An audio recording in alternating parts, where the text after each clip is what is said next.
Hello there! Welcome to our channel.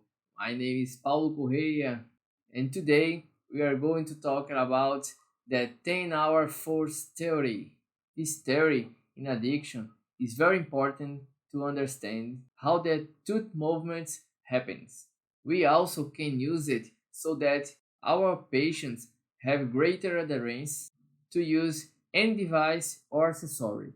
Explaining this theory to them, there is a tendency for a greater adherence to the treatment because they understand why we are asking to use the removable appliance or that intermaxillary elastic for that certain amount of hours and thus cooperates a lot with the treatment. That's what we observed in our case. That's why we decided to make this video today, so that you understand what the 10-hour force theory means and also explain it to your patients. You will have a greater success. Let's go.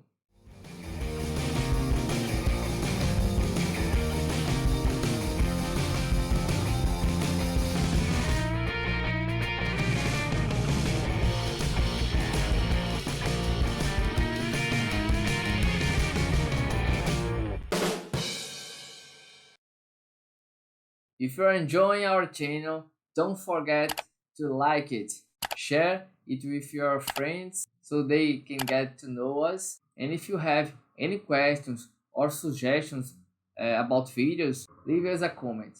This theory is so important that we follow it a lot of in our day to day. This theory is present in the triad of movement, which says that in order for tooth movement to occur, it would need to have frequency, intensity, and duration of force. Frequency is the number of times a mobile device or an elastic is placed, so that at the end of a month it achieves the desired movement. There are days when the patient uses it. There are days when he doesn't use it. Sometimes he doesn't use it for a few days, or, in other words, he would need to maintain frequency to achieve movement. Second point, intensity. The level of force applied. In addition to using the elastic, for example, daily, it's necessary that the strength is adequate to perform the movement. If it is too below or above, the movement will not occur. Third and the last point is the duration. This force would have to be applied every day, frequency, with a level of intensity for a movement to occur, intensity, but a tooth movement initiates after submitting to force application for a continuous period of 10 hours. When applying a force with the aim of promoting orthodontic movement, the osteoclast responsible for bone resorption and osteoblast responsible for bone apposition only promote conditions for movement after 10 hours of continuous use of force. When the force ceases, the tooth movement stops immediately. After a period of approximately 30 minutes at rest, it will be necessary to apply more 10 hours of continuous force to restart the orthodontic movement. For example, the patient uses a removable device with a digital spring to across a tooth, but the patient doesn't use it for 10 hours, doesn't use it in the morning at the school, sometimes puts it on the afternoon, puts it after the dinner. There are days that put it on to sleep, there are days he doesn't. Anyway, if you look at any moment, he doesn't use 10 hours straight. He uses it every day with a great force, but the duration is much less than expected. Will there be a move? No, there won't be, and that happens a lot with intermaxillary elastic too.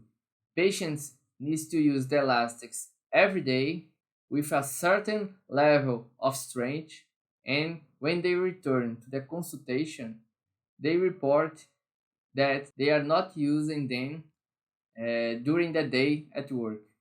They only put them on to sleep, but they sleep from 11 p.m. to 5 a.m., just 6 hours using them. no time he's got those 10 hours straight. So see how to expect the results with the elastics if the thread of the movement is not occurring. A quick account here. If the patient decides to use the elastic at night around 6 p.m., slept with it and took it off for breakfast at 6 a.m., and spends all day without using it, this gives a total of 12 hours.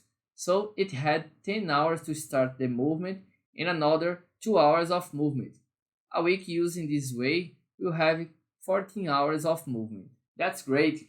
We will have results when the patient returns for us with a third days. But if he spends a whole day using it, removing only at meals, that is 24 hours a day, he will have 10 hours to start moving and 14 hours of moving in one single day. What would have resulted in a week, you will have in just one day if you use it all day. If you don't know what's happening, you'll end up getting discouraged. But if you explain to your patient that if he put on at 8 p.m. and remove it at 6 a.m. in the morning, you didn't have time to start the moving and show him the gain that he will have if he use the elastics, for example, for much more time. There is a great chance that he will cooperate much more and you will finish the treatment faster. Alright guys, so I hope you have understood the 10-hour force theory. Use it in the day to day of your clinics to have better results with the elastics and removable appliances. If you have any questions, any doubts, put in the comments. We will reply for sure.